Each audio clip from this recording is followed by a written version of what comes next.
السلام، میرا نام ہے نصاب حسن اور آپ دیکھ رہے ہیں میرا یوٹیوب چینل صراط مستقیم۔ آج کے ساحل کا سوال یہ ہے، کیا سجدے میں دعا مانگ سکتے ہیں؟ آئیے مفتی محمد اکمل صاحب اس میں ہماری کیا رہنمائی فرماتے ہیں، سنتے ہیں۔ تیسرے انہوں نے کہا کہ حالت سجدہ میں دعا کا طریقہ کیا ہے، کیسے مانگی جائے۔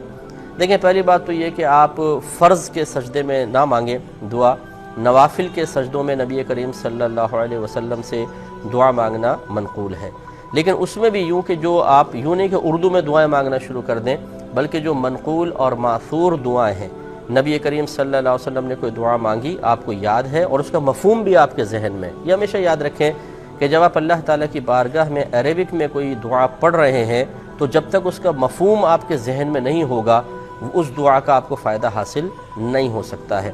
یہ بالکل ایسا ہے جیسے کسی بادشاہ کے دربار میں، یعنی بلا تمثیل عرض کر رہا ہوں، کسی بادشاہ کے دربار میں آپ پہنچے اور ایک پرچہ آپ کو دے دیا جائے جس میں کچھ لکھا تو ہے لیکن ایسی لینگویج میں جو آپ کو بھی نہیں آتی، یعنی پتہ ہی نہیں کیا ہے، اور آپ اس کو بادشاہ کے سامنے پیش کرنا شروع کر دیں، تو یہ عجیب و غریب بات ہوگی کہ بادشاہ نے اگر آپ سے پوچھا کہ آپ نے کیا مانگا، آپ کو پتہ ہے؟ آپ نے مجھے تو پتہ نہیں۔ تو ہماری مسجدوں میں بھی ایسے ہی ہوتا ہے کہ امام صاحب عربک میں دعا مانگ رہے ہوتے ہیں، سارے بیٹھے آمین آمین آمین۔ اب ان سے بعد میں پوچھیں کہ امام صاحب نے کہا کیا تھا، انہیں کچھ پتہ نہیں کیا کہا تھا۔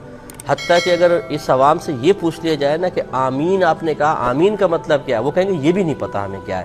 یعنی اتنی غفلت ہے ہماری، کچھ انتہا نہیں۔